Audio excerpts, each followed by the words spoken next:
So just diving into home life, like you were just talking about home life and, the culture and music and everything. Here's so this is kind of like what I want to know about, especially like in your home.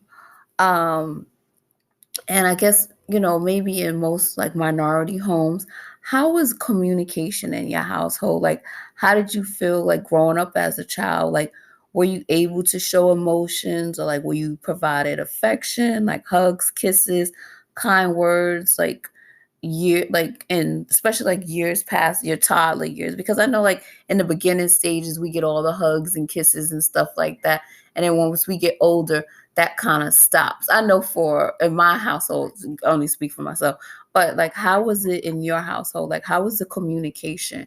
Like were you able to openly communicate with your parents, and like were you shown that emotion, especially as a boy? Like if you needed to cry, like were you allowed that space?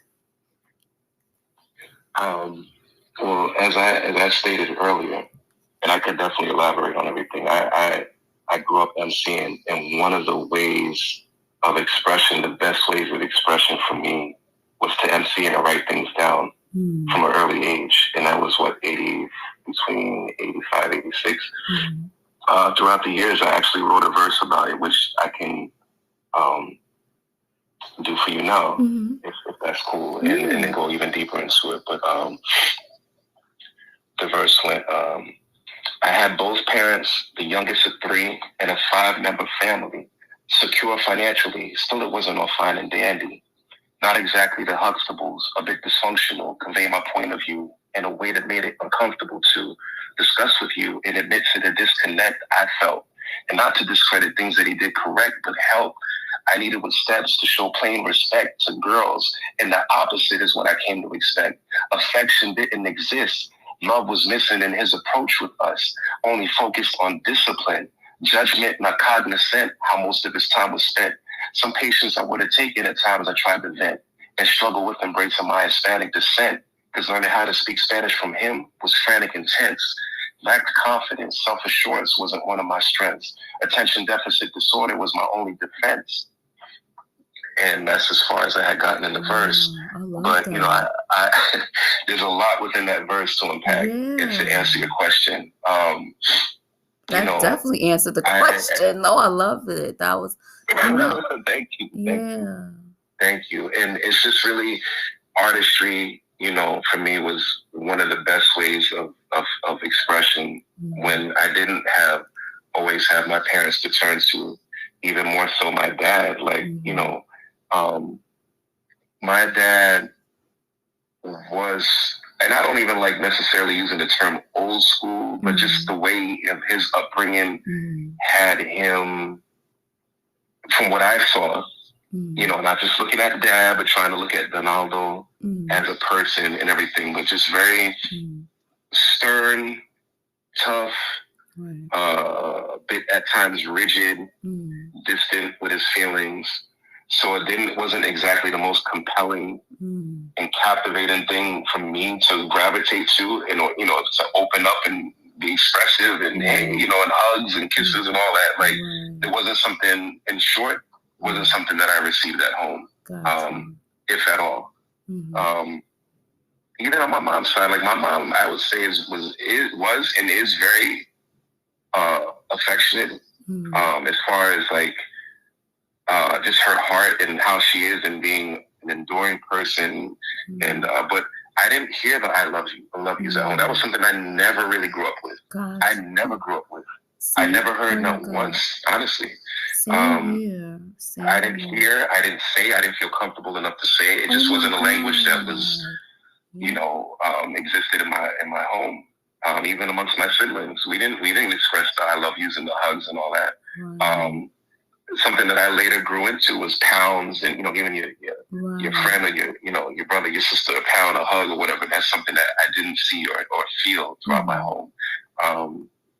And in fact, it was almost, I heard you talking to my wife about some of these things, and just how like I think you said you felt like a little left out at times, that things were kept like almost like a secret. Yeah. And that's something that I identified with so much when I heard it. I'm like, yo, we got to talk. We got to sit down and talk, because that was me.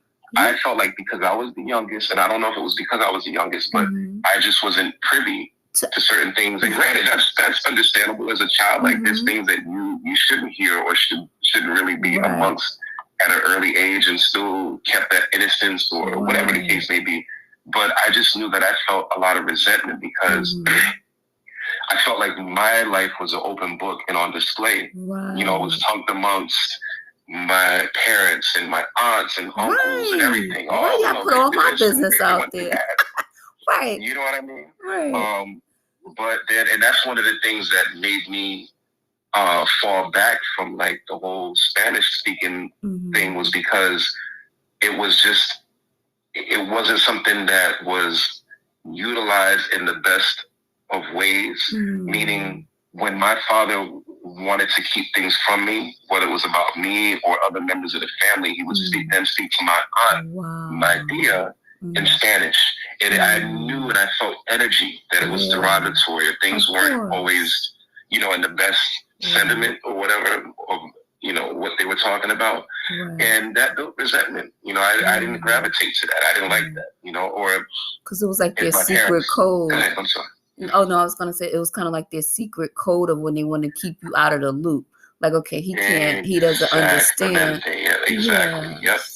So that built resentment from me. And I don't want to sit here and victimize myself, but this is just what I saw through my lens as a child. It's about your experience. I felt, you know. Right. No, it's about your experience and what you perceive and your perspective on it. And it's true.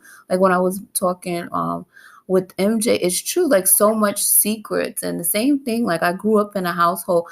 To this day, it's difficult for me to say I love you, like, because it was just something that was, my mother only said I love you after she just beat you down or dragged you through the house or choked you out. Oh, I only do this because I love you. So if that's what love looks like, I'm good, lady. You could kind of keep that. And then my father, makes perfect sense, yeah. Right, like, so that was the only time I love you was ever given to me from her. And then my father just didn't say it, period. But we could get hugs from him and stuff. Like he was the most affectionate one, but he wasn't verbal. Like his actions kind of showed the love, but it still was distant. But his words didn't. He didn't start saying I love you until like our adult years, like my late teenage years, after my mother died. And like we were going through it and he was arguing. He was like, I love you. And I'm looking like, well, I never heard it. And then like he just started trying to do, the I love yous in my late 30s and 40s. Like, now we're hearing it. Because I feel like, he's battling his demons of knowing where he dropped the ball at, when we were kids. And now you're trying to kind of making up for it. But I think those family secrets is like a whole nother episode, because I swear, like I felt so in the dark for my whole life, and literally finding out more about, I've been finding out more about my childhood and my parents and my life over the past couple of months. So that's how deep it goes. Like literally, like I'm in the middle now of doing my inner child. That's why, like, I have, I mentioned to you to have guests coming over.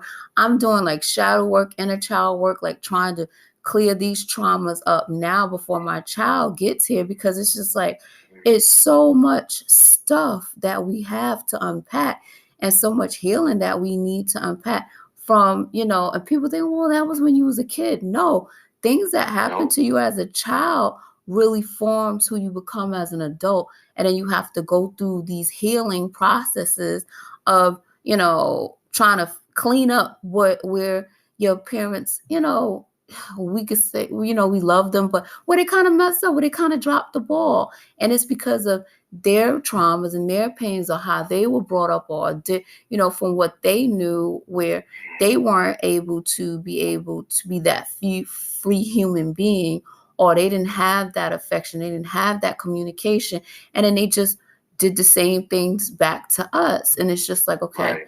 we gotta, at some point, we gotta be the ones like, okay, I'm gonna nip this in the bud.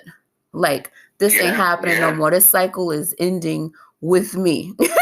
And that's And exactly what it is, a cycle. It's to circle back to what yeah, you were saying before about your father and how you felt that it was unfortunate that he didn't get to live out some of yeah, his things, and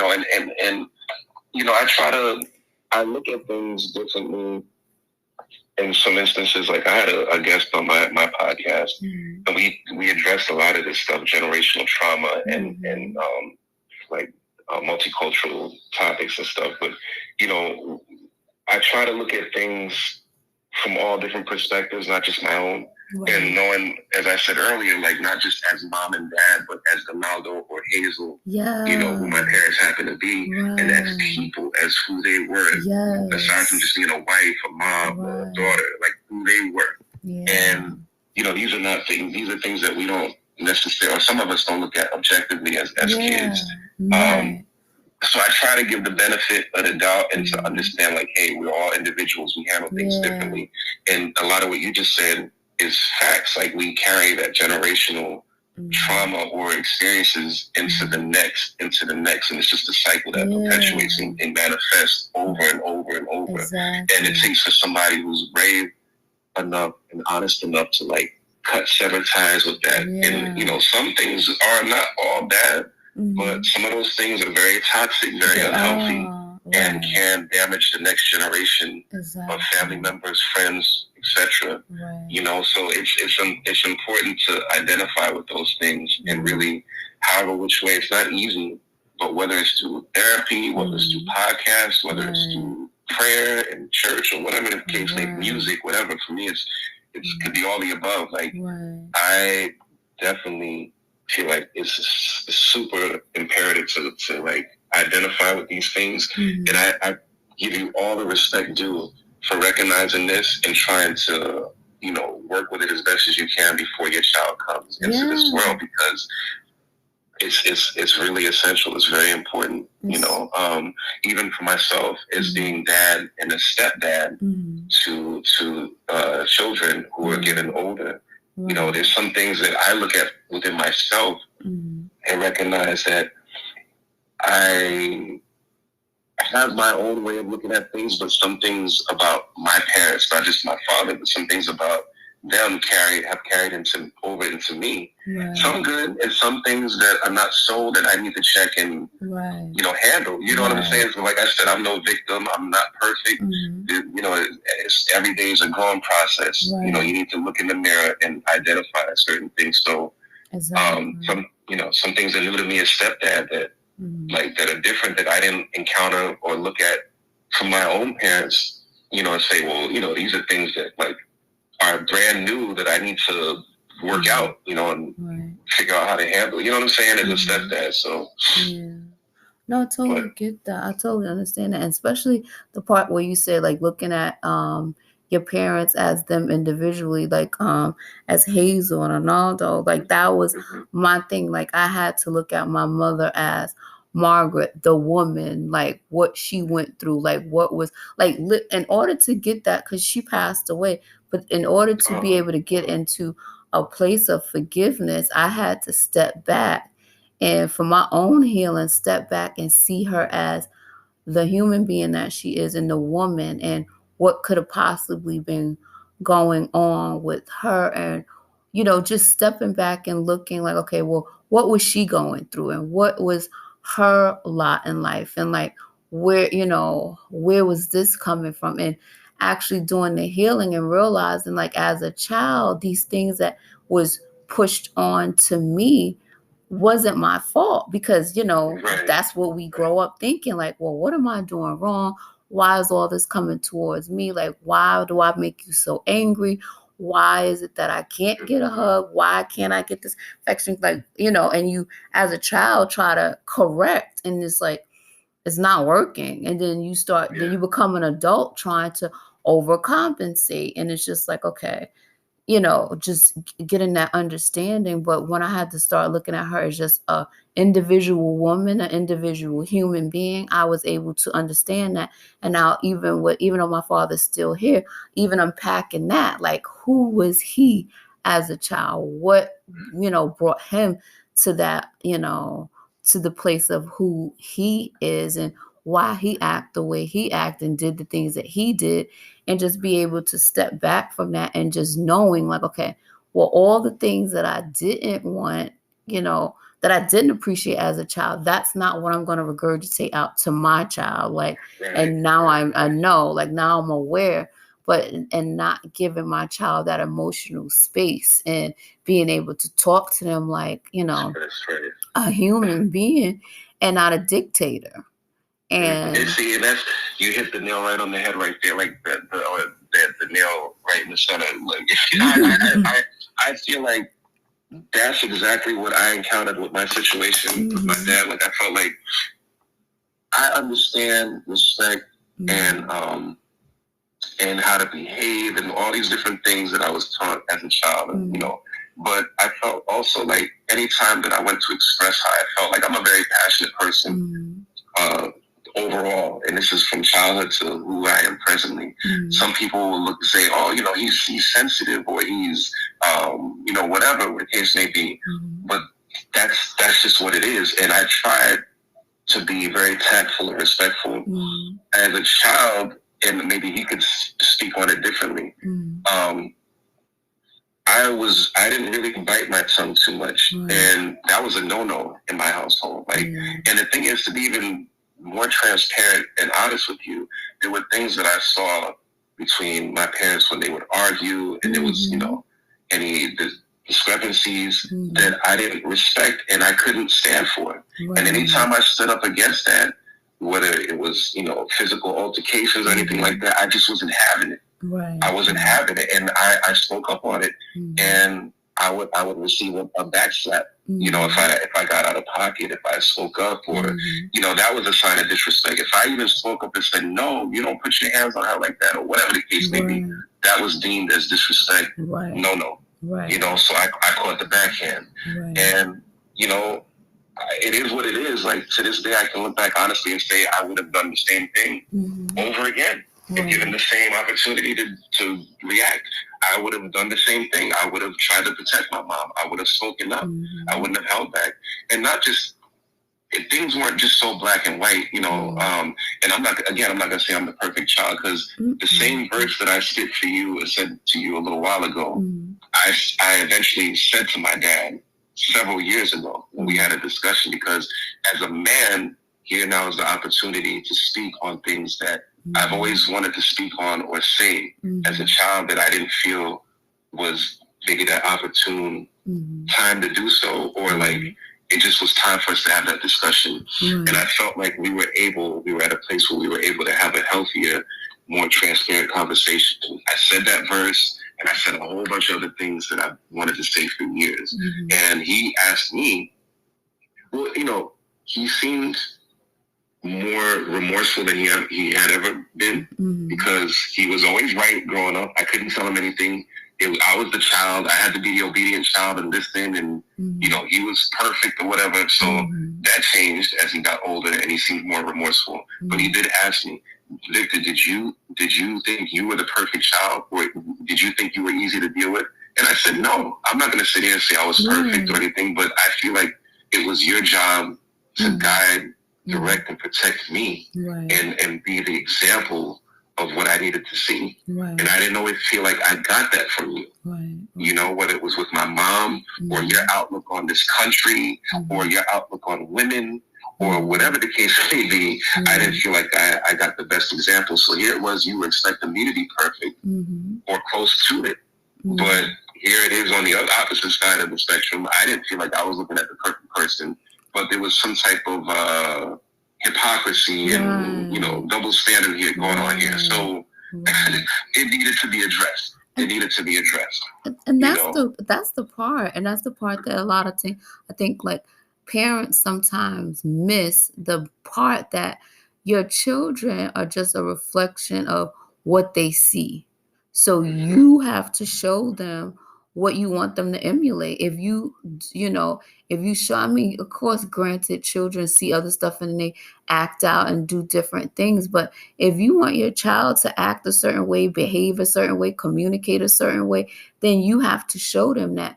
You can't, you know, they can't be screaming and yelling and all this stuff in the house and think that the child is not going to scream and yell, because that's what they see as communication. This is how we get our points across. And then on top of it, you're a Libra, we're air, we're communicators. Like, we have to, what we feel, we have to say.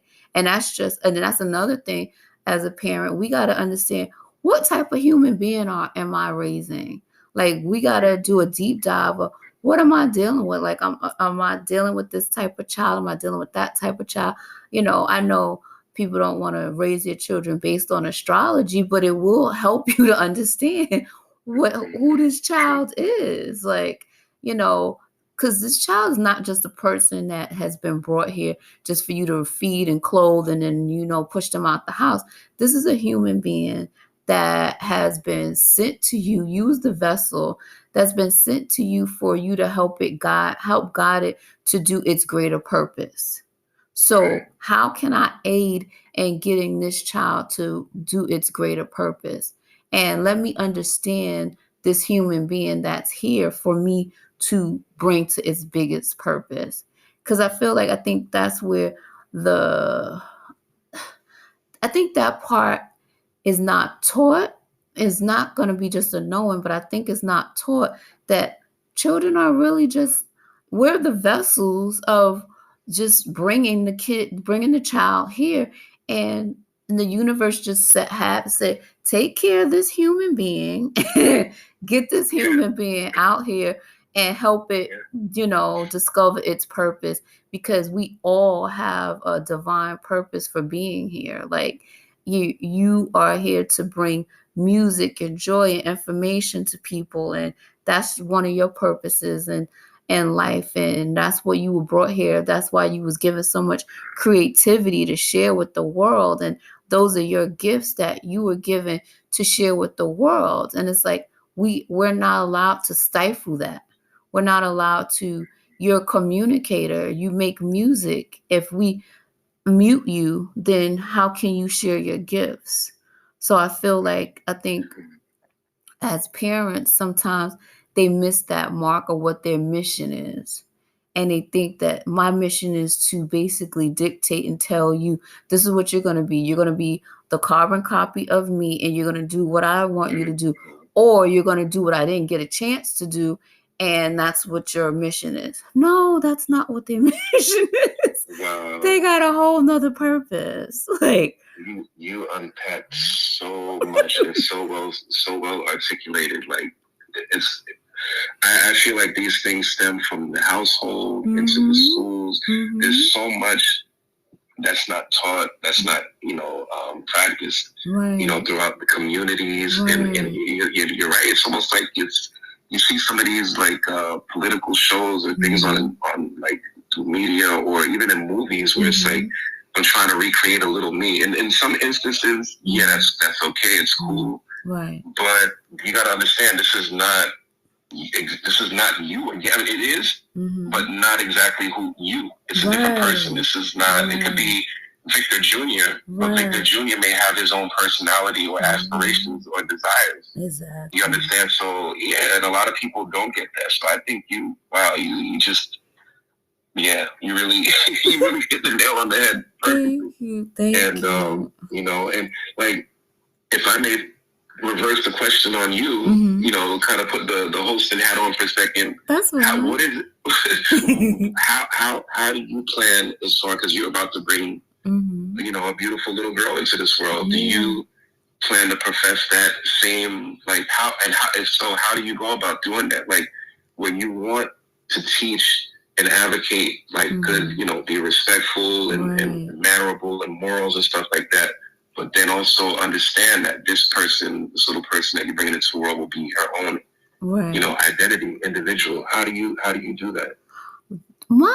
This is my plan. My plan is, one, like I said, lead by example. If she sees me as a representation of a good human being, and the respect that I show other humans and the respect that I show other people and openly communicate with her, then she would know, okay, so this is how we navigate through this planet. Because I feel like, and then I think the best thing is she's so, when we get the babies at the beginning, they're so connected to source. They're so connected to the higher, the higher being. And they already know this stuff, because if you ever notice when you're having a conversation now in your adult life and someone gets onto a divine, just a divine something, and it clicks, it's like you remember, it's like you knew already, like wow, that resonated with me. That's because you already knew all this information of the universal love and being, just a good human being, and knowing your power has already been downloaded into them. It's as we get older, it gets taught out of us. We get other different religions thrown at us. We get life experiences thrown at us. We get our parents' hang-ups and judgments and failures thrown at us. And it starts to teach us away from who we truly are. And I feel like she's going to be at the great place of already knowing who she truly is as a human being. So just reiterating to her, like, you are a source energy being, like you are a divine entity, and you're the closest to God right now than anything. And I want you to keep that going. Just teaching her who she is, knowing what her strengths are, what her powers are, how she can tap into it. Like just in her beginning stages, teaching her love, meditation, just being in her true spirit and being who in her true self, and learn and communicating. Let me know how you feel. You know, talk to you. I'm not gonna, I know at times it's gonna be times where I'll be like, okay, put that down, this, that, and the third, or whatever. But then I have to check myself and do something that my parents never did. Come back and apologize for how I communicated with you. Oh my God. Yep. Come back. I'm not going to be perfect, but I want to come back and apologize. And you tell me how you feel. How did you take that? Like, if I shunned you and rushed you out the room because of the fact that, I was in the midst of something, how did I make you feel? And I apologize for making you feel that way. And that's not directed towards you, just reassuring her that, any negative thing that you may have picked up is not about you. That's all about mommy. And respectfully check mommy, like, mommy, that didn't make me feel good. Okay, well, you know what? Let me fix that. Because, that basically, like, I want to instill in her who she is, who her power, and just have an open communication with her and letting her know that you do have a voice. You can do it in a respectful way, because I'll do it in a respectful way with you, but just like, letting me know and just getting an attunement of who she is and what her mission is and what she likes and what she don't like. But in those beginning stages, just letting her know who she is as a human being, as a source energy being, and a divine entity, and letting her know that there's a purpose why she's here. And whatever comes to her, and whatever things that, because a lot of times we say children are in fantasy land and they're daydreaming and they're saying things that just sound weird to us. No, they're kind of probably connected to source, and source is probably telling them things, and they coming to us and we're like, get out of here with that craziness. And it's just like, but it's not. It's like they're connected, because we've lost our connection. And the only time we can get back to our real true connection is when we start meditating and, doing the work. But they're so connected, like being open to hear what they have to say, and being open to, just knowing if you made mistakes, and giving them the affection like that they need, and giving them the communication that they need, and just reiterating how powerful of a being that they are, and knowing that God is within them and they are just powerful resourceful, and they have a purpose. And it is my job to just help you get to that purpose. And that's it. Right, and I think you said something that was key earlier, and like, as if you come back and you check mommy, or in my household, checking daddy on where. Good morning, guys. It is your girl, Shatanya Ami, and I am here for a Soulful Sunday chit chat with an amazing person. This has been a long awaited interview for me and him have been wanting to chit chat and talk for a while now, since the first time we met. And I'm glad that this Soulful Sunday we get a chance to meet him and talk about some things, talk about some topics. A topic that's really dear to my heart, Black men and mental health, and just how society kind of, just men in general as well, but how society kind of shrinks men and don't allow them to express their feelings or emotions or whatever. And men are human beings just like the rest of us. So we men have feelings, men have emotions, and I just want to dive into that and dive into just so many different areas and just get into the Black man's mind. And not really like get into the Black man's mind, like get out, but get into the Black man's mind. but I'm here with the amazing Vic Virtuous, and he's going to introduce himself, and we're going to dive in and we're going to start talking, and we're going to hit on some topics that I hope, helps you guys, help either you yourself as a Black male, or help you better understand your sons and nephews and just let me just throw it on because you guys know me. I will gab all day. So let me just go on and hand it over to Vic Virtuous and tell us about you. Thank you so much. Well, good morning, good afternoon, good evening, whatever time that you guys are listening to this session, this podcast. Greetings to you all. Thank you for joining us. I am Vic Benito, aka Vic Virtuous, and man, there's so much to tell. Like, first off, I appreciate, it's an honor to be amongst you all and our lovely host. Thank you so much for having me on, and congratulations is due to you for your many endeavors and just new blessings that will be before you very, very soon. And just here to as it was stated, to talk about myself and some of the experiences that us as Black men, brown men experience. And I can definitely, I'm a gift of gab as well, so I can talk and with the best of them. It's perfect.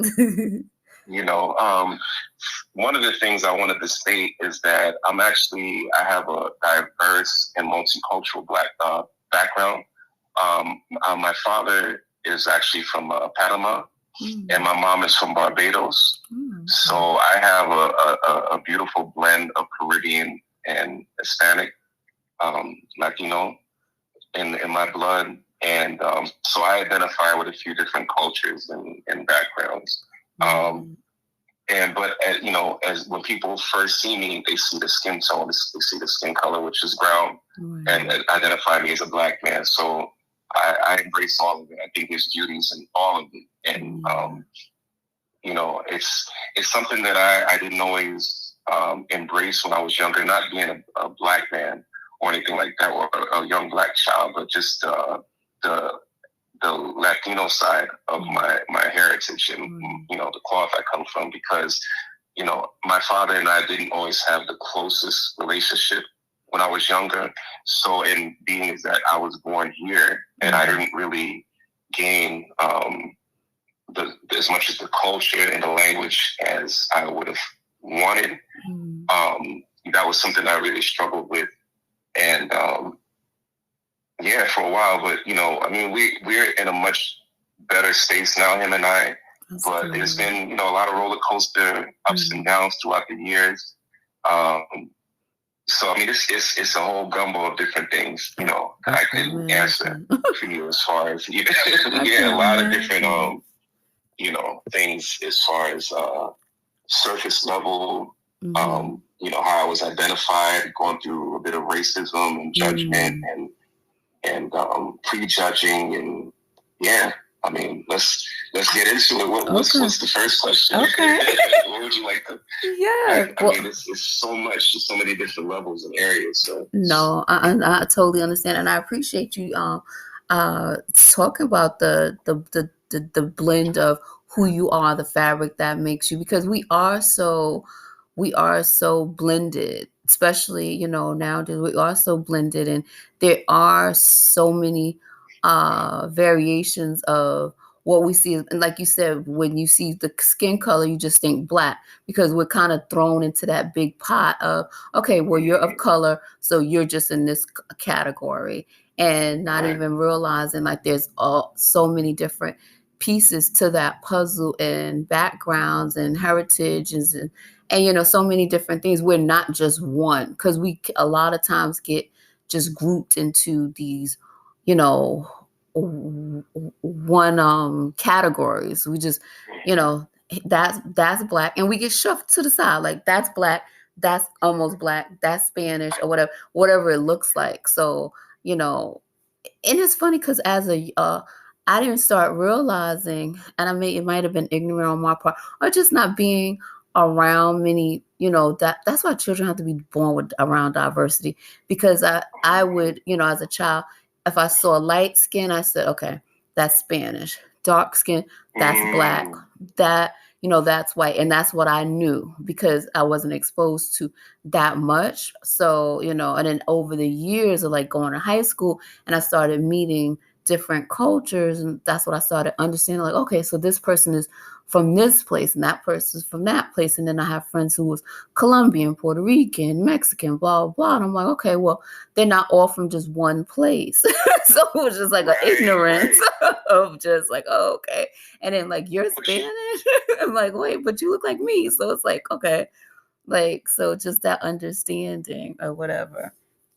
But you know what though? It's as you're talking, one or two things come to mind. Number one is that I admire and respect the fact that you can admit and say, hey, and take onus and saying, hey, I was ignorant to the fact. You know, a lot of people don't look at themselves or take that accountability and as honest to say, hey, you know what? I was ignorant to the fact, and it's okay to be ignorant. What's not okay is when you just stay stagnant and want to stay in that same. You know what I mean? Like, because a lot of us don't know. We truly don't know, but we're afraid to be judged or say, hey, well, no, I didn't know. Or, hey, can you inform me of this? Or just try to build and communicate, which involves listening and being open-minded just as much as it is to talk and just shoot direct. You know what I mean? So because that's how we truly learn, is by listening and just having an open mind, an open heart, in my opinion. And the other thing too is, I'm grateful and thankful that I was born into, it was, you know, blessed to be born into a family that wasn't perfect, far from it, but taught me a lot about diversity and being open to different ethnicities and different faces, races, so on and so forth. And, you know, I've always try to keep an open mind and be willing to learn and just always gain the fascination with different cultures, you know, Asian culture, Spanish culture, Black culture, like everyone really. And, you know, and I just think that we would be so much more fortunate and be able to build and go so much further if we allowed ourselves to just break down some of these walls, these barriers that keep us stagnant and ignorant. You know, so yeah, and there was I had another train of thought of just that you said about you know, this. I mean, it goes so much deeper, even back to like slavery. Oh yeah, definitely. You know what I mean? Like, definitely. There's a lot that's where it stems from. You know, poke and stab at. Right. That's exactly where it stems from. That's where it all started. That's where it stems from. Like, because these are taught things. Like, all of this stuff is taught. Like, no one comes on, you know, is birthed into on this planet with an eye of, okay, you're this of separation. We only see human beings, and that's where I want us to get back to, is seeing human beings and not being, stuck on that. But that's definitely something I want to touch on in a second. But okay, so my first question to you is, I just want you to, this is what I usually ask most of my my guests, because I kind of want, I feel like everyone, we start from a foundation. There's a foundation and a blueprint of who we are. And I feel like, I know for myself, we change over the time, but that little kid, that little Victor is still in there. Little Victor did not go anywhere. So kind of tell us about, tell us about little Victor. Tell us about who he was as a kid. Like, where did he grow up, his childhood? You mentioned about your father and a little bit, but like, did you grow up with having both parents? Were they both present? But like, just give us a kind of background of who little Victor was, and like how he spent his time, and what did he see through his eyes as a child? Wow. Yeah, no, it's little Victor is definitely still within me. And it's funny because I do have um, a very strong memory of my childhood. And yeah, I was born in Brooklyn, East Brooklyn, 31st Street. It was where I remember living. And wow, I had both parents in the household. Actually, I'll get into this later, but I had both parents in the household, brother and sister, youngest of three, and still really trying to. I mean, I was young, so I'm trying to find myself. Very inquisitive little child, very outspoken from what I was told and what I remember. Like, I really was very expressive of how I felt, and concerns, interests, feelings for the most part. Just trying to find myself. And I remember always looking at my older brother. Well, I mean, I have one brother, but he's older than me. Just really being fascinated with his talent and things that he, I always tell people that I owe a lot of who I am and my interests and things that I do to my brother, and aspects of my father as well, because I grew up in a household full of music and just a lot of culture. My brother was very hands-on with instruments and self-teaching with pianos, keyboards, drums, all types of different things. He was very, very resourceful with just his hands, just in general, creating things, building things. I remember him making Chinese stars out of like wood and nunchucks and stuff like that. We had a fascination with martial arts, and Channel 5 drive-in movie, on Saturdays, and hot tracks, and like from the music program, way before video music box and TV maps, and hot tracks. So we were watching that. I grew up with the classics, Godzilla and all these different things. So I really had, I'd say, like a healthy childhood in that aspect of like exploring and being creative. And I even discovered how to draw, with my hands by just watching my brother and putting my hands to use. And I remember at one point, my father kind of forced me to dedicate the time, I guess, than what he saw, early talent of mine at the kitchen table, and wouldn't allow me to leave until I finished what I started. I started this drawing, and he was like, "You can't leave until you're done," because I guess I would always procrastinate prior with whatever I was doing. So he forced me to finish this one project. And, at the end of it, I was happy and with what the end result was. So, there was that. And I was also told I was very hyper. I guess if that's the correct term, just very active, very bouncy. It was hard for me to sit still. And what's your sign? Because I feel like I didn't know like what your sign. I feel like I knew it, but I don't remember. What is your sign? Libra. Oh, Libra. Oh, well, that's the creative. Okay. Okay. Yeah. So one of the things that interesting enough was I was eventually put on Ritalin, which I'd have to talk more with my parents about like what their mind state was, or how things looked from their point of view, as to why I was put on Ritalin. But I just remember, I was in and out of different schools when I was younger. I was really trying to find myself. Sometimes I felt like I was trying too hard to make friends. Gotcha. And I would be the class clown. I was acting out or whatever. Definitely would admit that. I even worked with a counselor who ended up being really dear to me, and I reconnected with him about a few weeks before I actually got married, which was very special to me. That's a whole other story. But these are just things that are coming to me when I think about my childhood, and a lot of things that I definitely love. Toys. Was into my toys. I didn't stop playing with toys and stuff and action figures until like 10 or 11 years old. I'll be honest enough to say, I was always into my wrestling. I had action figures with wrestling, Transformers, G.I. Joe, all these different things. So, I lived in Brooklyn when I was younger. I think we moved out when I was at age 5 to New Jersey because apparently my parents' house got broken into. My sister actually. I don't remember exactly. Like she could have been raped, but thank God she wasn't. My brother was tied up. Apparently, my parents weren't home when this happened. Oh God. So they moved from Brooklyn to Scotch Plains, Fanwood, New Jersey.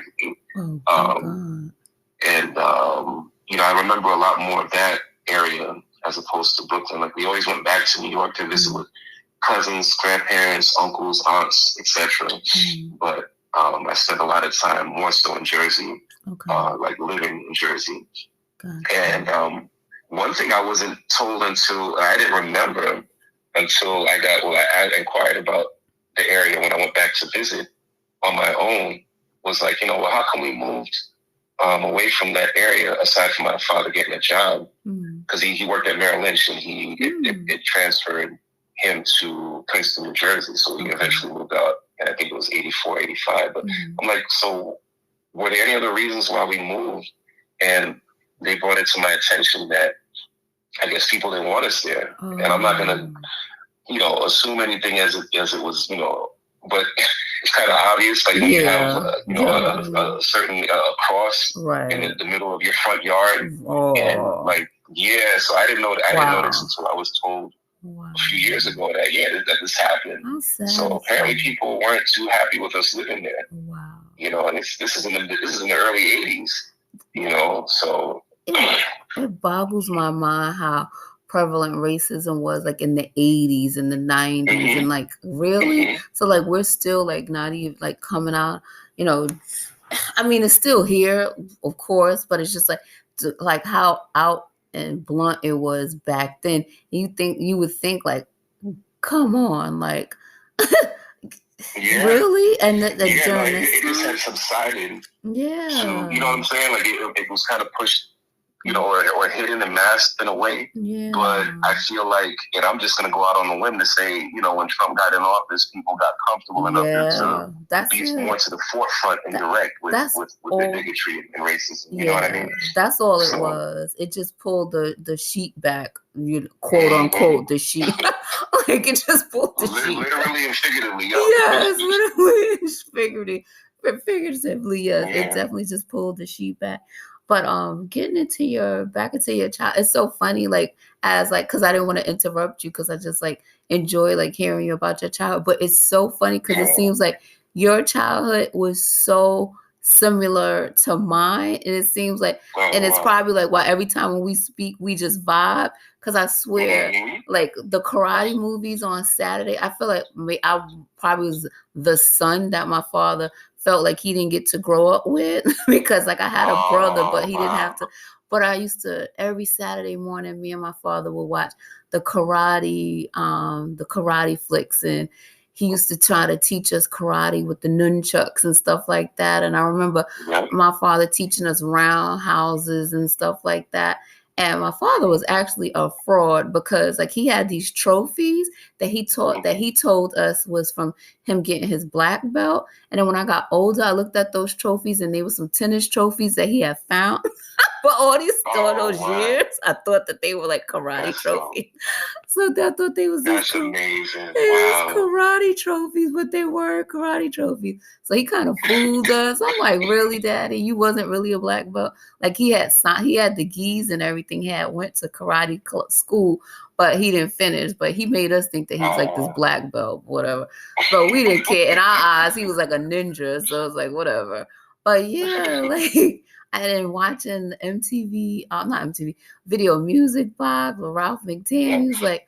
That was just like the kid, yes, Crazy Sam. Yep. yes, Crazy Sam. Like that was it. Like I used to be so happy. I used to have to sneak and watch that stuff because my mother was extremely religious, and so that was considered secular music. So we couldn't listen to it. But I used to sneak and watch and dance, watch around the corner, make sure nobody was coming. But like I learned, but I used to like that. Just brought me back to my childhood weekends of just like enjoying and even drawing. My father was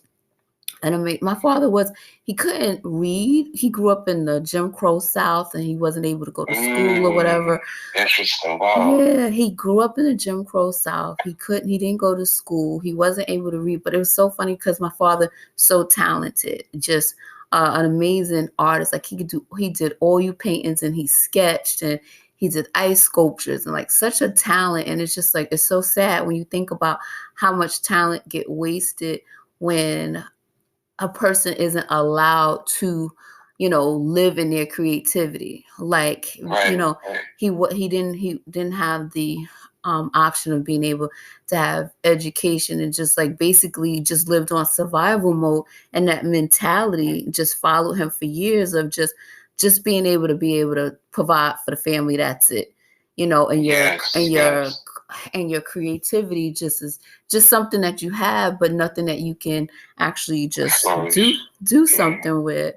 Or like he used to teach us how to sketch, and so I learned how to sketch and do shading and all of that stuff, at a young age and stuff like that. But it's like I kind of fell away from it. I need to get back into it because it was fun of like sketching and shading in and stuff like that. But yeah, I used to love it. I know exactly. You talking my language straight up. Like, oh my God. I used to one of the things, like, even though my father and I didn't have the closest, well, I could just speak for myself. I can't speak for him, but I didn't feel like I had the closest. There's so many different reasons for that. But even though, we didn't have that, there's still things that I learned and appreciated about him. One of the things was to value what I have and make the most of what I have. And, I'm not going to sit here in front, like, we were provided for. Like, my father always did his thing, provided for us. So I never went without. But, some of the things that I didn't have that I wanted, like certain toys or whatever, I would improvise. And these are things that I also learned in school, was just like being creative with certain, I forgot, construction paper, things that, and I would create little action figures out of, as silly as it may sound, I would create action figures out of that construction paper and use certain like little pins and clips to move their arms and stuff like that. So when you talk about sketching and certain things with artistry and drawing, like, it brings me back to that, and it really is unfortunate that he didn't really get to live out some of his aspirations and things that he was talented with. And I think maybe that's why, going back to like him kind of, I guess, fabricating his status with martial art, was living back vicariously through you guys and through the martial arts and just like things that he would have wanted to succeed and kind of like, like certain statuses he wanted to get at, but he wasn't able to. So he kind of just lived his imaginations through you guys and falsifying that, Right. And we would eat it up, and we would just, I know me for myself, like, oh my God, I remember getting into an argument in the playground with one of my friends, and I was like, my father's a ninja. And he was like, your father's not a ninja. And I'm like, yeah, he could fly. He got the stars. And then I remember my father came to the park one day, and he was like, your father's not a ninja. I've never seen a fat ninja before. And oh my God, was those fighting words? I was like, oh my God, a fat ninja. So honest, man. They are so. Well, most of the time, anyway, like they'll let you know exactly what's on their mind or heart. Exactly. But it was okay because Wow. I told my father and I said, Daddy, they said you're not a ninja. And he went and he started teaching us moves, all the kids moves and breaking branches and doing all type of karate moves. And he was like, oh, he is a ninja. So we all sipped the Kool-Aid by the end of the day. They was like, oh yeah, he is a ninja.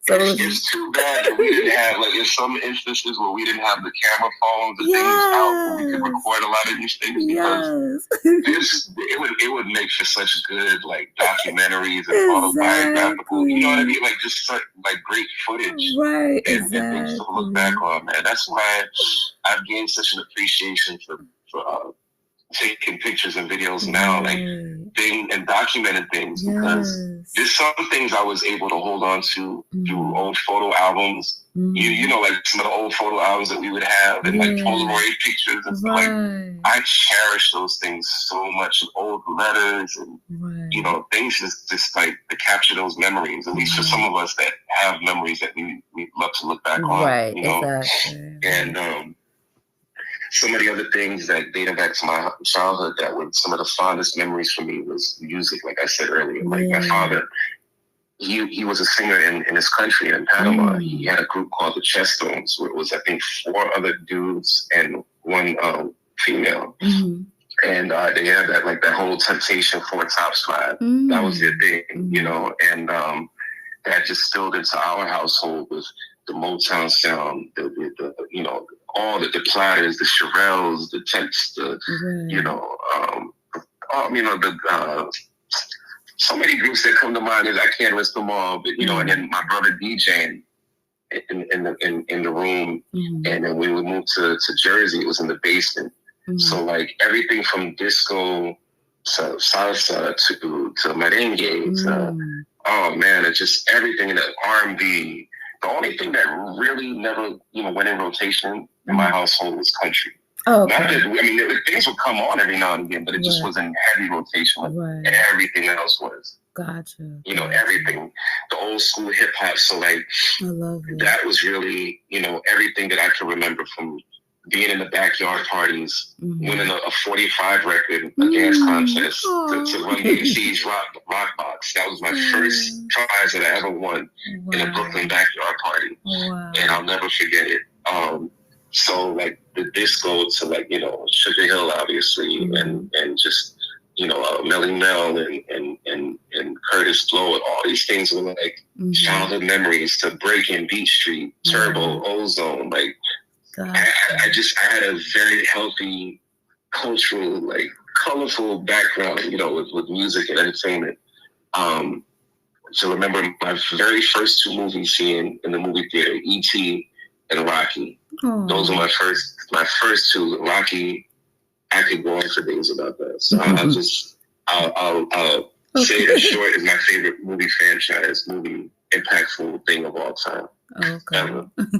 That's like a huge milestone to my childhood memories for me. And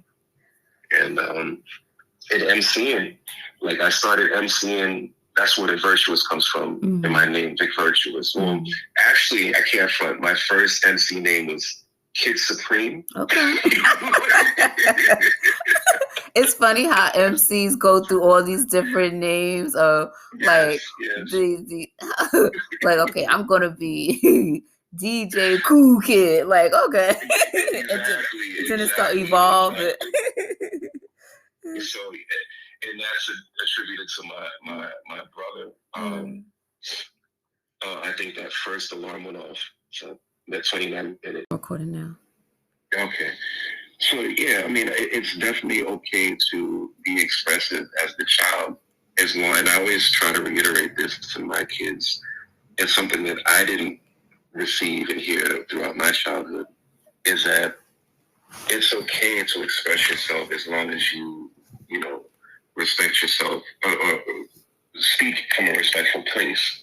You understand? And if you can still be expressive and say how you feel and be as transparent as you want, just as long as it's coming from a respectful place or being delivered in a respectful way. Right. And that would have made all the difference growing up for me. Like, I never heard, I just felt that I needed to be muzzled and muted, you know, with whatever I felt. And that's what, part of where the disconnect came from with my parents, primarily my dad, more so my dad, you know, and he was never wrong. He spewed and felt and viewed whatever he felt, you know, but if I spoke on it, or if I, you know, my opinion differed from his, it was deemed disrespectful or out of pocket, out of place.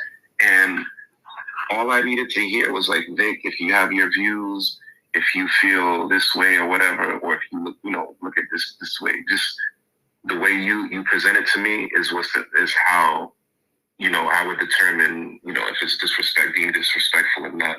But you have that outlet in me to speak freely and say how you feel, you know, that would have made all the difference in the world to me. Right. You know, and because there's so many misconceptions about, you know, this being stern and tough love and like and discipline. Like, discipline is not a bad word. It's not a bad thing. And I mean, most of my childhood, I looked at it as such because of the examples that I had and experienced with dealing with my father. But it's all according to how you discipline. You know, and not to be silly or funny, but one of the greatest examples for me growing up and always referencing back to is Mr. Rogers. Like, his whole thing was dealing with kids and discipline and love and expression, and just looking at the many examples and interviews with him and things that I saw throughout my childhood was great. And just that discipline is not a bad thing. It's just the way that how you go about it. It's okay as a parent to get angry or get disappointed or frustrated, but it's the way in which how you do it. And you understand, and it's like I wasn't mad at my dad for getting angry or being passionate. I get that, but it wasn't okay with how what you did with that anger and how you resorted to the ways you did with your anger and frustration or whatever it was you were feeling. That's the difference. And I didn't want a father who was perfect. But to your earlier question, which is very important that you asked, was did I grow up with both parents? Yes, I did. Physically, they were there. I had a father that provided. Mom that was, you know, she worked hard in and out of the home. She wasn't just a home wife. She worked. She went out there and she worked and everything. So yes, I did have both parents, but I didn't always feel like I had both parents. You understand what that means? Like, totally. They were there, and they were there physically, and my mom cooked, and there was a house provided for, and I never went without. But I didn't have that connection with my dad to have those conversations between a father and son, or be able to express some of my first attractions with girls, or questions, or you know, things about, you know, we had the conversations about sports and music, and I learned from him, and that was fantastic. But I didn't always have the accessibility with my dad that I would have liked. So I always say to my, you know, whoever asks, like, you know, they were there. Yes, they were both there physically, and you know, in some instances they were, and some things they were, but some things they weren't. And you know, I missed that. I missed the I love yous. I missed the hugs. I missed the good job, son. Like, it was very easy to criticize and critique when things went wrong and went left, but when things went right, where's that support? You know, I didn't always have that balance of, you know, and it just those are the things that I try to remind myself of with my kids and things that, and I have a long way to go, a long journey of things to learn, to improve on, and it's not easy. You know, they're two very strong personalities, as I just told my wife last night, and it's not always easy to deal. But we're human. When things are not, there's no book, there's no manual of how to parent a child. And these are some of the things I even said talking with my dad. I get that. But it goes back to the point that you keep bringing up of communication, not just talking, but listening and asking your kids, hey, son, daughter, how was your day? What was this like for you? How do you feel? Those things are so essential to do. Right. So it's not just teaching and pouring into, but being able to receive and being that open glass, that cup to receive the pouring into as well. You know, because like you said, we're here to, you know, we teach and we try to like have our children mimic who we are as people, but at the same time, things are not the same as they were when I came up. Or when my father came up. Times change, people change, things change. You know, these are different individuals. So like, as I said earlier, they may come from you and they may have some of your genes and, you know, cloths and all that, but they're not you exactly. They're still individuals. So they're growing into who they are, especially through those teenage years. Like, that's what they say. Like, if you don't grab a hold of your child and try to like regulate certain things from when they're younger, it gets tougher and tougher as they get older. Because, you know, they go out into the world, they see all these different things and hear all these different things. And like, so it's so many levels. It's so deep. It's so complicated. You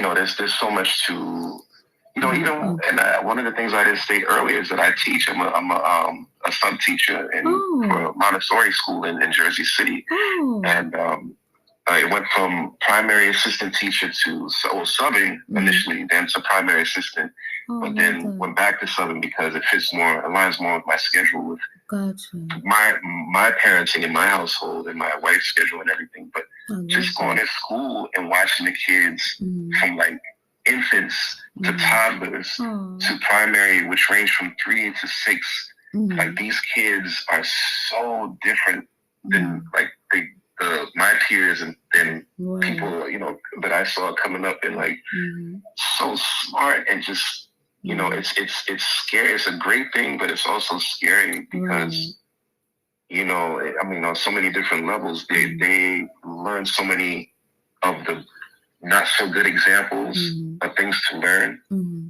You know what I mean? So it's very interesting from being at home with my own kids to going to a school and teaching and learning these different personalities and understanding that there's levels of where they come from in different cultures and ethnicity, ethnic backgrounds and religions and lack thereof and what they may be receiving. And it's just a lot. It's a lot. It really is. You know, I totally get so, that. It's a lot. It's a lot. So, you know, so just to shift gears here, like, because I know like we spoke about, you know, that foundation and that childhood and stuff like that. But then let's fast forward, you know, because I have a few questions, but I'm going to like kind of combine them into just to try to get a idea, because it's like that is the foundation and that is, you know, your experience, and it turns, and what I was going to say is like that foundation of the child turns into this adult that has to come out into a world and experience life, and with the tools that they were given, which some tools were good and some tools kind of were hindrance, you know. So how would you describe your experience being like a teen or like a young man, you know, as a minority in this country, that just like, and how do you deal with the mental aspect of it? And do you feel that mental health with men of color in this world is even taken into consideration? Because I can only imagine that, you know, that lack of communication with your father, that lack of affection, seeing what you saw as a kid and all the different things would affect you later on in life. Like, so how did these things affect you as a man in this world, not even in this, just in this country, because it's like a man of color on this planet, like wherever you go, whatever country, face some type of discrimination or again muting, and you know, kind of put on a different level as, you know, a man of non-color. I want to just say like right. So like, how did these things affect you mentally, and how is it just walking through day-to-day life as because it's like color is something that we can't hide. Like we could change our religions, we could change our hair, but we can't hide our color. And I know for myself, that is the first thing people see, and that's how I'm treated after you see my color. So how do you, you know, I know that's a lot of stuff to put into one question, but like how? No, but I'm following. Yeah, no, yeah. They're all great questions, and to answer the first question with the teenage years and aspect of that, like I struggled with quite a few things and just identifying who I was in search of validation, acceptance. So like I said, I was the class clown. That was for sure. That was the one thing I did know, is that I loved goofing around, and that was the Eddie Murphy in me. That's one of my three biggest inspirations, if I didn't tell you before. Like Stallone, Bruce Lee, and Eddie Murphy. So Eddie Murphy was the clown aspect of my personality. But that would lead to, like I said, being in and out of different schools and some instances where I dealt with racism, and not feeling like I was enough for either like my Black people or my Latino community, or not so much the Caribbean side of things. Like I always had a healthy relationship with my family and peers, so like as far as the Caribbean culture and stuff like that, but just not feeling like I was enough. So I was always in search again of that validation. But once with the situation that dealt with a racism when I was going to the school where I was being picked on and bullied, and this kid made some racist remarks, and I ate them the first few days or whatever, and just got so tired day after day of dealing with this that I actually stood up for myself when I went on the bus one day and pushed back. And I gained the respect not only of people, some of my peers, but for myself, more importantly, of just knowing that like I have a superpower too. Like, why am I looking at these people like they're so super and invincible when I can throw a cape on myself and protect myself or stand up for myself just as easy, And once I did that, I started to find myself a lot more, because I went through different stages. When I look at myself, I went through like the person who was looking for validation and searching and trying to gain that friends and community or whatever. Then I went from that to being a loner, where I was just like total opposite, where I was more to myself, and I'd walk around with a hoodie and headphones and just stay to myself. But the ultimate happiness came when I stood up for myself that day on the bus. And I just, I knew that the most important thing was really self-validation and just being happy with myself. And the other things will come after that, And whether Black or white, Latino, whoever you are, wherever you're from, I think those tools are essential. And of just self-love and identifying with yourself and searching within before you can seek any happiness from wherever else, or whomever else. And to some of them, I'm trying to remember some of the questions. I was just asking about the mental health aspect of it. The mental health aspect, which falls in line with, I feel like I did go through a lot of depression. These things weren't really, I don't really remember being addressed or brought up or identified with as a child. Like I said earlier, definitely like not, yeah. I'd have to ask my parents what type of mental space they were in, where they felt, or if they were even knowledgeable as to what Ritalin was, or the side effects, or what it does to a person. That's true, because you were medicated. Where they were at, That's true, because you were medicated, and when you're medicated, like sometimes you can't even, acknowledge what your true emotions are or what you're going through. Yeah, so I get that. Yeah, absolutely. And one of the things key things that I always remembered was hearing about And I also wrote about in my verse that I did for you earlier was just about ADD, attention deficit disorder. That's something that I was completely unaware of what that meant as a child.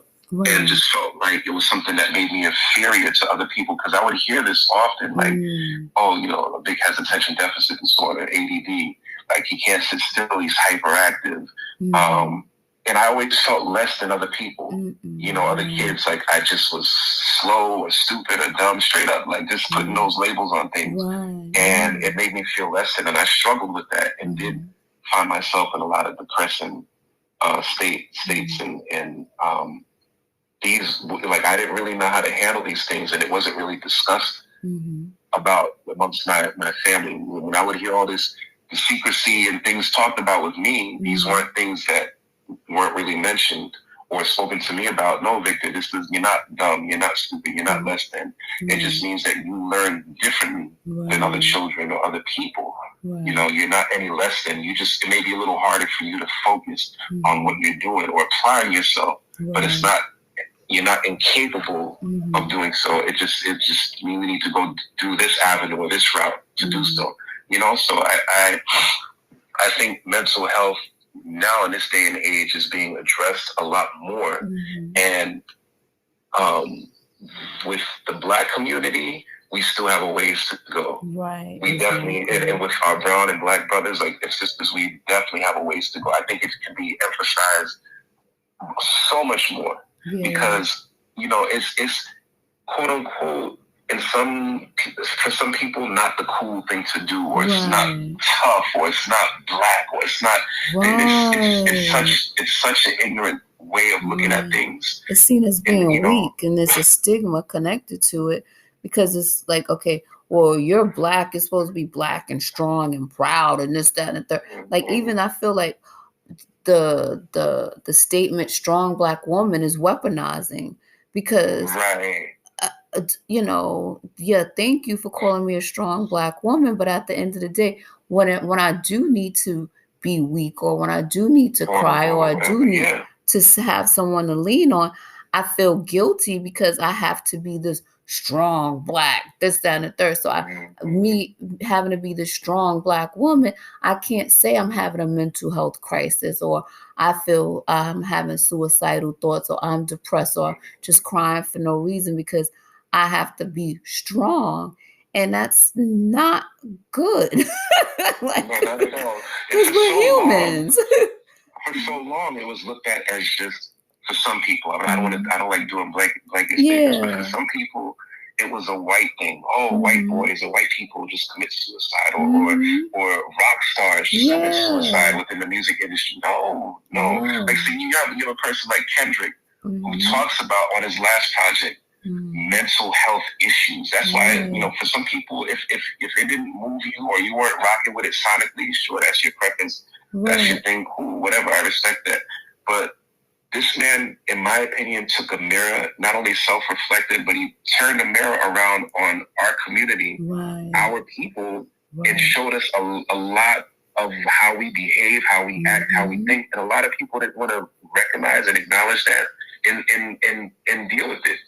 So, it was corny, or it was this, or it was that. No. I have the utmost respect for Kendrick, for Michael, for Prince, for any of these people who addressed any of these things, Eminem, who've addressed mental health issues and anger and pain and honesty and transparency. Totally respect that, because it's something that's not identified with or not pushed more within our communities, within our own people enough. Yeah, sure, we've touched on a few things here and there, but it can be, and it's not an easy thing to do. It's not, as you just stated, with wanting to be vulnerable and express, hey, I'm having a mental breakdown, I'm having a issue with depression, or whatever the case may be, because it's frowned upon. It's looked at as being weak. It's looked at as being corny. It's looked at as being whatever. Therapy. The first thing you mentioned a therapist. Oh, so you think I'm crazy? You don't think you think I need to? No.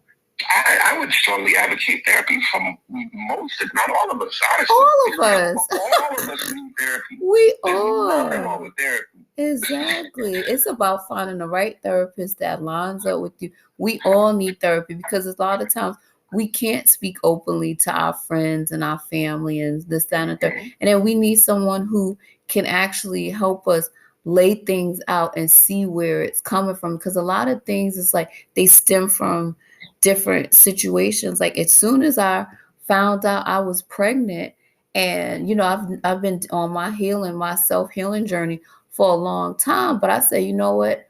I need a therapist now because now I need to not only do the spiritual work, but I need to know, you know, the medical reasons because I know I suffer from mental illness. I know I suffer from having suicidal thoughts. Many times I was very close to, just ending it. And that stemmed from childhood of cutting and all these different things, all this pain that I was dealing with and just the anger and then thinking about being a mother and then thinking about my mother. I'm like, oh heck no, like I cannot. And like, getting frustrated and stuff like that. And I'm like, okay, I not only need my spiritual healing, but I need to speak to someone professionally and let's find some coping mechanisms. Let's like unpack this. And I sit down and I talk to her openly about everything, and there's no judgment. And she helps me and she gives me tools.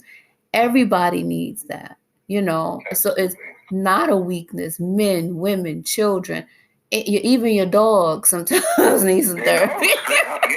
Because we're all emotional beings. Like we need therapy.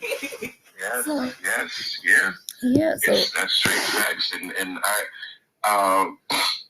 that's something that I really struggled with throughout the pandemic and with this uprise of as we stated earlier, racism has always been a thing, but like things were becoming more apparent and transparent through the videos, the George Floyds, the Ahmaud Arbery's, the Breonna Taylor's, the list goes on and on and on, week after week after week after week. I kept seeing these things, and I'm just like, yo. I don't even. It's to the point I don't even want to go outside. That's a question. That's a question that I really would love to know. And like, can you like take us, because we can only empathize and kind of like get an idea, but like, how does that feel walking through the streets? Like regardless of what your background is, you're in a skin that is discriminated against, hated on, and attacked just for being what it is. How does it feel walking down the street, as a Black man? And then, I mean, and I think there's, as a man of color, and I also to say, because I know that I feel like men of color, and when they come in different shapes, sizes, shades, and different types, are treated a little bit different. Like there's some ones who may look more intimidating than the next. Now you have a tall stature, you're of a darker complexion, so in their eyes you will be deemed as more of a threat. So how does that feel walking day to day, especially in the height of Black Lives Matter, and you men are just being attacked? Like, how does that feel? Like, how do you have to, like, there has to be like some type of process? Okay, like, when you get back in the door, like, I made it back in type situation. Like, how does that feel? Because I mean, I would be scared every time you walked out the door. Yeah, there was mixed emotions and feelings throughout a day to day. Honestly, there was anger, there was fear, and not just what could be done of me, honestly, but what I would have to do in self defense, or just even being angry. Right. You know what I mean? Just my own anger. Right. Of doing something stupid, which is not me. Like, not saying do it, because we all do stupid things. I'm talking about just in the state of mind throughout this whole pandemic and process of racism, which is an ongoing thing. It never stops. But in the height of that point in time with everything that was going on, it was at an uproar to where I never felt that way before in my life. Every time I hop into a car, if a tail light was out, if I get stopped for some minuscule reason, it manifested into much more. You know, like these Yeah. people, these cops or whomever could use this against me. Because Right. that's one thing that my father always told me. Try to think smart, be steps ahead, because it's your word against theirs. As Right. Karen said, the legendary Karen said years ago, they were put here to protect us, but who protects us from you? Right. You know what I mean? Exactly. Like, Exactly. they're the ones with the guns. They're the one with the nightsticks. Right. It's your word against theirs. And I didn't have any like body cam or anything, or a cam in the car, or a dog or anything to protect myself in a situation, that could potentially happen, if it were to happen. But I just knew that I was tired of seeing what I saw on the TV, or hear on the radio, or hear through streaming platforms, or whatever the case may be. But at the same time, I couldn't just turn away because it was a reality. It was something that I could experience, potentially going outside my door. Right. I wanted to be aware of what was going on, for my own protection, my family's own protection, anyone that was close to me. So, like, it's so many different emotions that I can't even, like, that would be a whole nother episode in itself to unravel, you know. But it's mainly just anger, and like even stuff within my own home, like where I was just in a very dark place. And I'll be super, super, super transparent with you. I was in a space where I felt like I was enough for my wife sexually.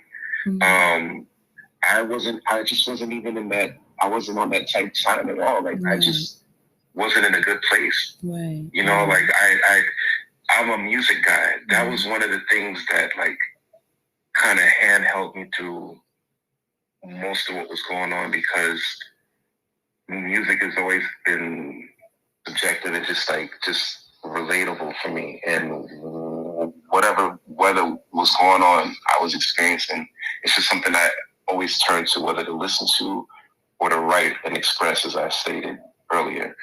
And I remember I was at a stagnant place of even writing what I was feeling, because I was just trying to internalize what it was I was feeling. And if I were to write exactly what I was feeling on a specific day, it would have been on some Eminem pop type stuff, like Dash into One. Seriously, just either killing somebody, honestly, out of anger, and not an innocent bystander, but just people who were coming for us. No. You know, or just on some straight revolution, or like, just something. It was so sporadic. So, I just had to counsel myself, or like, have talks with my wife. Or there was one point we went out to march, and that was my first time. I'm 46, just turned 46 in September. That was my first time going out to march in Jersey City, and walk with the people. And then we went to, downtown or whatever, to City Hall, and there were police officers standing outside, and people were, speaking on behalf of George Floyd and what happened, and like, take a knee, take a knee, take a knee. And we were asking the officers and everybody around to take a knee. Some of the officers were non-compliant. They just were very still in their stance and just weren't having it. And then some of them even had a smug look on their face, like, and what? Like, we're not going to take a knee, and what? And it took everything in me, God is my witness, and my wife to not restrain me, because I didn't but to muzzle me, because I'm like, what? Excuse me, really? Like, my voice got louder and was like, no, take a knee, take a knee. Are you serious right now? Like, you're not going to take a knee? You're not going to be, respectful? And my voice got more and more intensified. And my wife was like, baby, please calm down. I know what you're feeling, but calm down, please, because these are cops. You know what I mean? So, like, even in broad daylight, these people may end up rioting. Like, it can get turned up real quick out here. You know what I mean? Like, so it's in your best interest to just. So this is an example of some of the things, like the anger and the rage I was feeling inside, and anything that see like that, or something on social media. If I posted something on behalf of Breonna Taylor, there's relationships that I had that are no longer because of these views, strong opinions of either mine or the other person that would separate us. People that I've known for years from a social media post are no longer in friends. It's interesting. Or cohesive. It's so interesting because like that time I feel like the pandemic was the biggest life lesson ever during that whole time with the Black Lives Matter and with the Trump thing. It was just like it was like when they said the world was like hell in a handbasket, it was just like, because it was like it revealed so many people, so many friendships. It revealed what people truly thought about each other, how they truly thought, truly how they felt about themselves and others. It how ignorant our people can be, and just people, and then how gullible people could be. So it was just like it was showing so many different things, and then it revealed friendships, it revealed marriages, it revealed it was so revealing.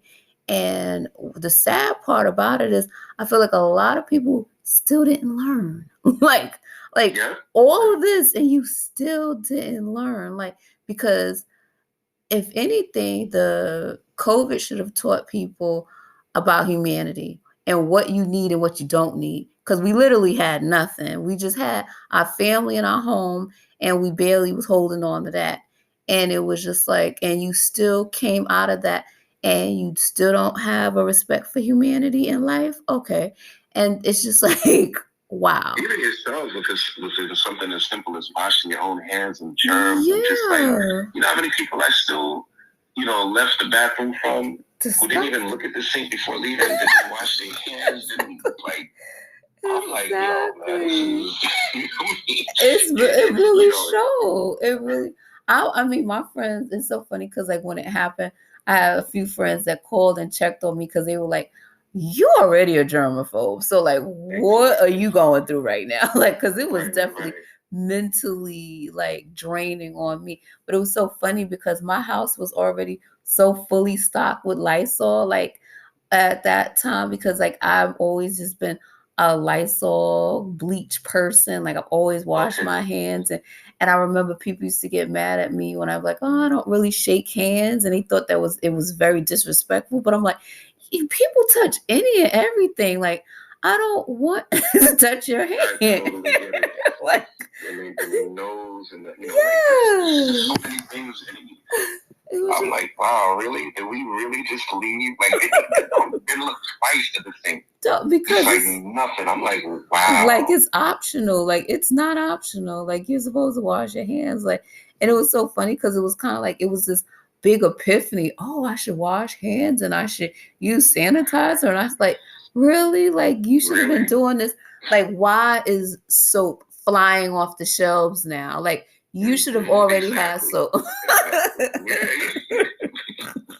You should have had soap already. Why are the cleaning supplies? Why is the cleaning supplies in high demand now? You weren't cleaning your house in the beginning, and it's just I never had to run out and go buy that stuff because my cabinets were so. I still have stuff from before, and it was just it was so. I felt bad because the little old lady that lived next door to me, she called and she said, "Oh, Shatanya, do you have any Lysol?" And I was like. And I felt so bad because I was like, no, but I did. But I just wasn't sharing because I didn't know when they was going to bring Lysol back on them. I'm like, you a horrible person. You denied that little old lady a bottle of Lysol. I'm like, I don't know when Lysol, because they had discontinued. And y'all should have stocked up like I used to stock up. I always caught it on sale and have my Lysol. But it really just revealed a lot of people, of who they truly were and their views. And these supporters of that man that I don't really want to give any promotion to. You're right. Right.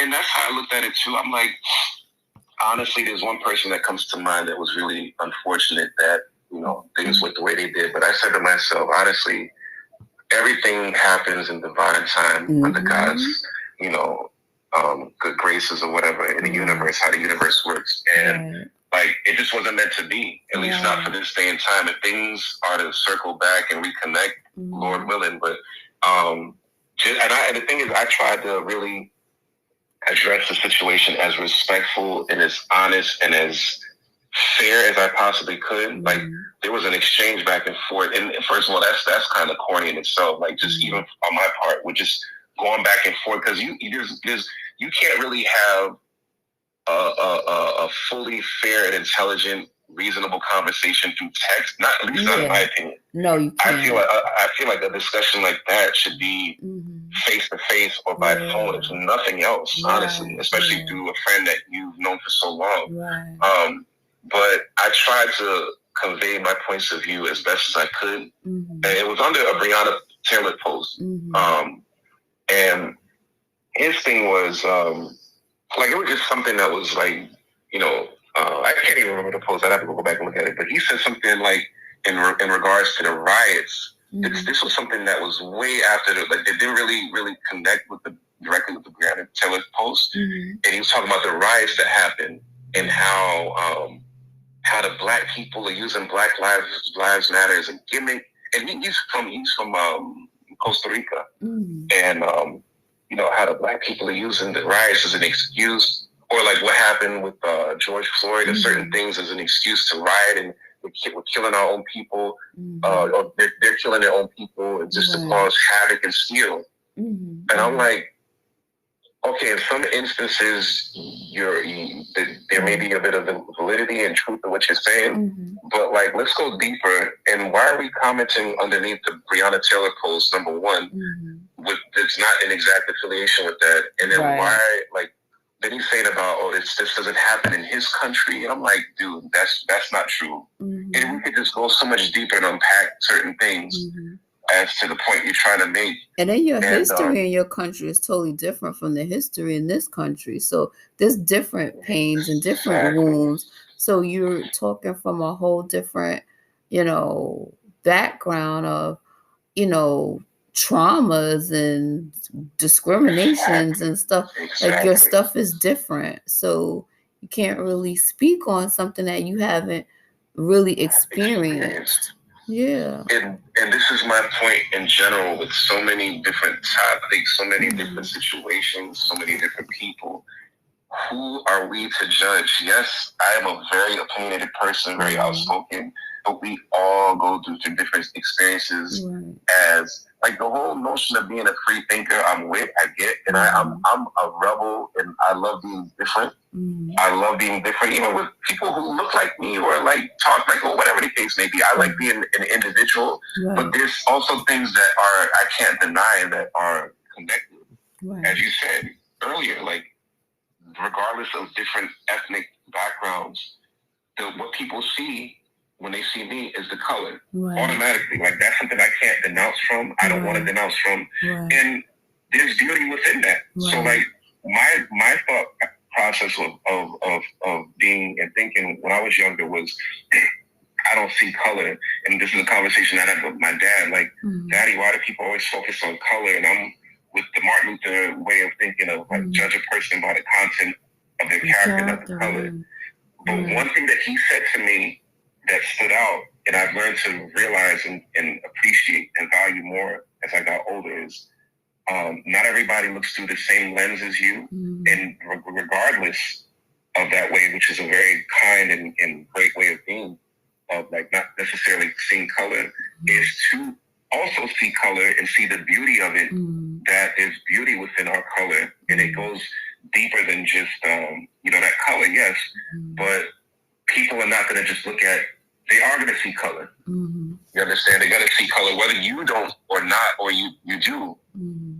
There's aspects to not just seeing color, or I say see the color, but let's not stop there. Right. You Right. understand? Let's go deeper than that. So Right. there's beauty in black, Right. brown, Exactly. white, yellow, whatever the case may be. But let's go deeper than that. Right. Whether it's good, bad, or indifferent. Right. Let's further You know what I'm inspect. saying? Yeah. Right. Yeah. Like if you see Like a I said beautiful earlier, flower. there's ignorance. Mm-hmm. It's okay for us to be ignorant, but it's not okay to stay stagnant within ignorance. Let's move past Exactly. that. So Exactly.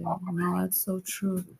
Yeah. And so another thing that I wanted, so I think we tapped on a lot of different things in reference to, just the history and stuff like that. So just to lighten it back up, like,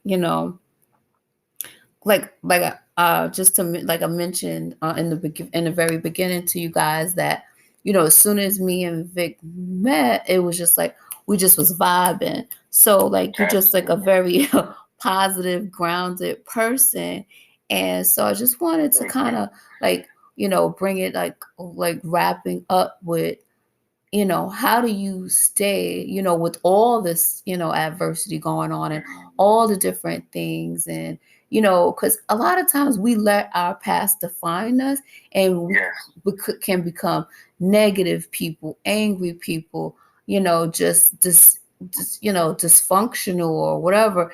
And whatever, you took whatever you went through and, growing up in this country and dealing with all this other stuff and the discriminations and the racisms and all this stuff, and still came out to be this positive, just amazing person, this teacher, this husband, this father, and just like a breath of fresh air to talk to. Like, how do you keep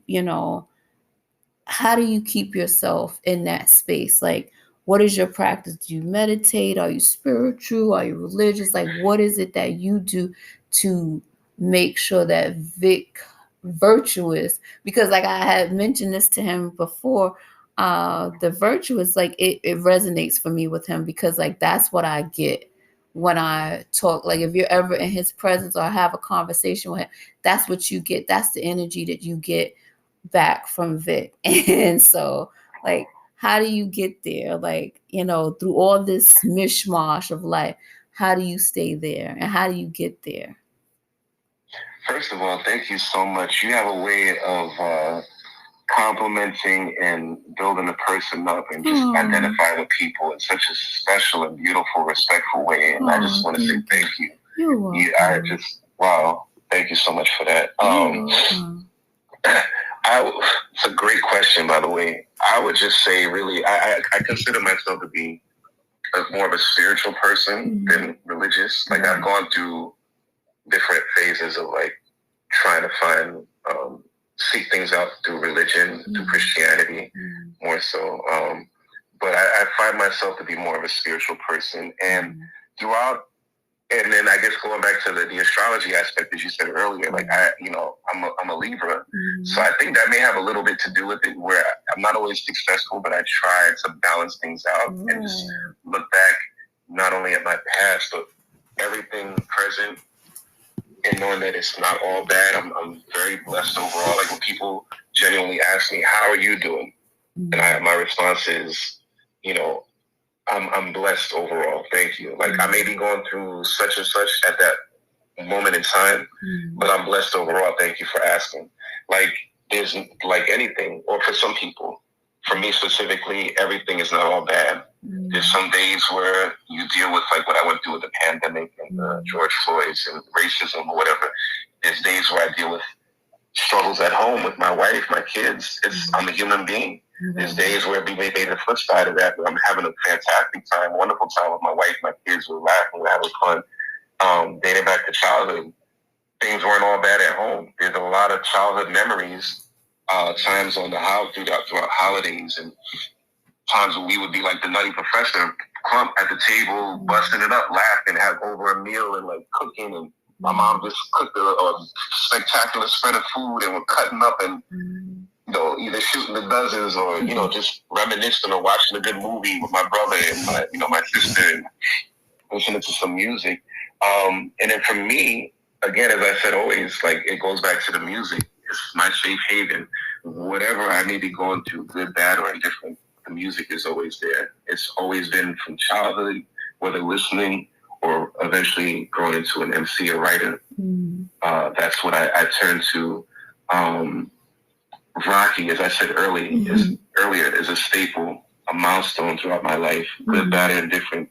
I throw on my Rocky movies. It's one of the most relatable things to my life. That like, it's a movie that encapsulates different emotions at its best for me. Where there's tears, there's happiness, there's success, there's rebellious stages that you go through. There's being the underdog, pushing through life. There's lessons, you know. So like the Rocky movies for me, my kids. One of the greatest joys for me in being a dad, you know, stepdad, and you know, I know some people look at that as, you know, like, I don't want to be looked at as stepdad, like those are my kids. I get that and I respect that.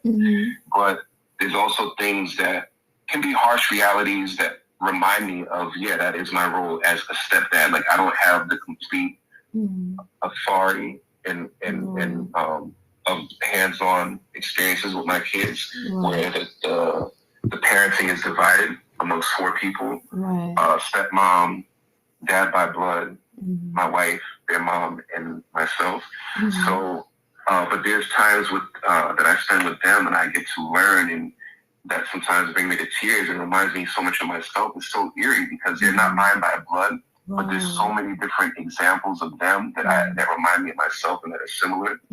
So, you know, there's so many different ways that I really deal with being who I am, and just knowing that the last example I use, because I can go on, it's just like my old relationships.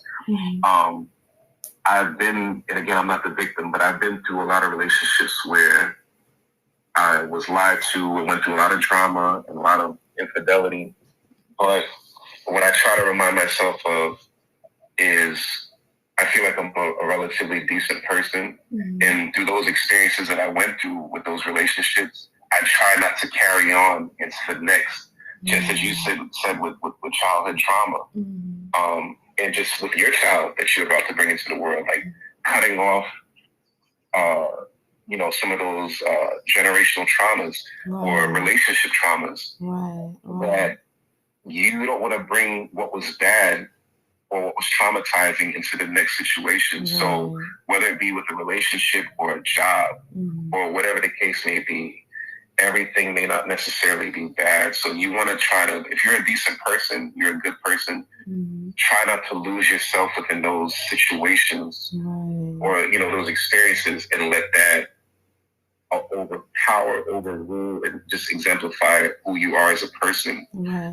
It's sometimes easier said than done, because you may be scared of trusting or opening yourself up to being vulnerable and being hurt. But try your best, whether it's through prayer, whether it's through meditation, whether it's through music, whether it's whatever the case may be, try not to let those situations pigeonhole you and dictate and determine how you live your life, who you are as a person, how you interact with people, how you handle situations throughout life. And that's it in a nutshell. I try just to be, you know, a fun-loving guy, open-minded, free-spirit. I love to laugh. I love to have fun. I love to experience. And this is something I'd want to dive more into with my podcast, but I'm somewhere being like an introvert, but an extrovert, where I love people. I'm a people person, but I don't always like being around people. Sometimes I don't like people. That's me. I'm learning how to rephrase that. Not to say that I don't like people, but I don't like ignorant people.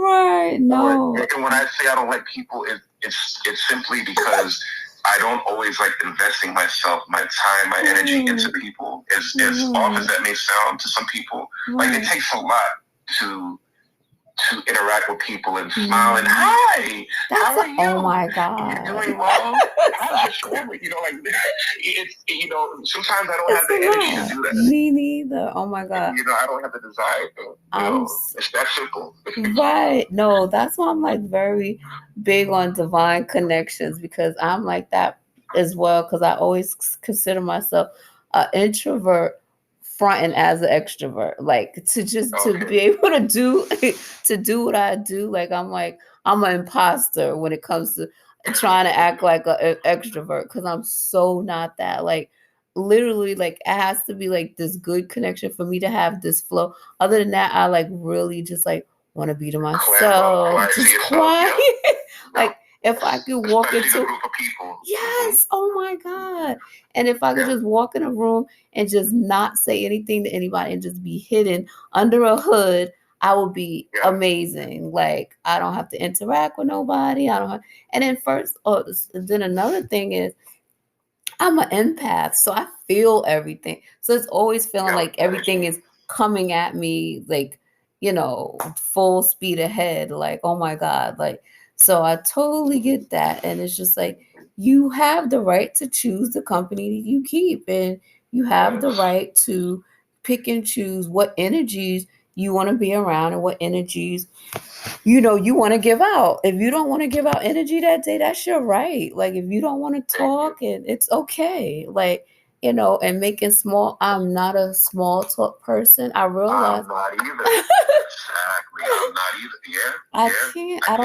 I don't know how to shoot the breeze and talk about the weather. Some people, I applaud people who can, especially like in our industry where you have to, like sometimes with networking. I hate networking events. Even though I do them, I hate them because I'm like, I'm horrible at selling myself. Like I don't want to talk to people. I really just want to be in my corner over here, and and if there's a connection, then okay, I'll talk to this person. But just being able to just bounce around. I remember watching a segment on Channel 11 News, and they were saying that chemically, some people are just not made to make small talk. And I said, oh, that's perfect. That's me. Like, I don't have to feel guilty anymore because it's in my DNA to just not be able to just talk about nothing with you. Some people don't understand that. And that's it. Like, I love my wife. Mm-hmm. I love my wife. There's so many similarities that we have, and there's some things that we differ from. And, she can be super outgoing as I can be. But I think there's where it lies the difference between us, where I don't always want to mix. And I'm not saying that she, like, it's just cut and dry. Like, that's just how she is on 24/7, 7 days a week. But I feel like I'm more like that, where I don't always want to be necessarily with the family settings or the, like, the networking and the this and that. And, like, because a lot of people are full of nonsense, or they just have this preconceived notion of you, or like, and it takes sometimes a lot to genuinely connect with a person, and sometimes you may not just not have the energy to go there anyway, whether it's a good fit or not. And it's okay. It's okay not to, and it's not for you to make to be feel guilty of or whatever the case may be. My main thing is protect your space. Protect your space, and protect your energy, and conserve your energy, because I think my podcast is called A Pursuit to Happiness, and happiness is when you feel happy within, and your energy is protected and your space is protected. So if you're out there listening and you feel obligated to talk to everybody and make small talk, you don't have to.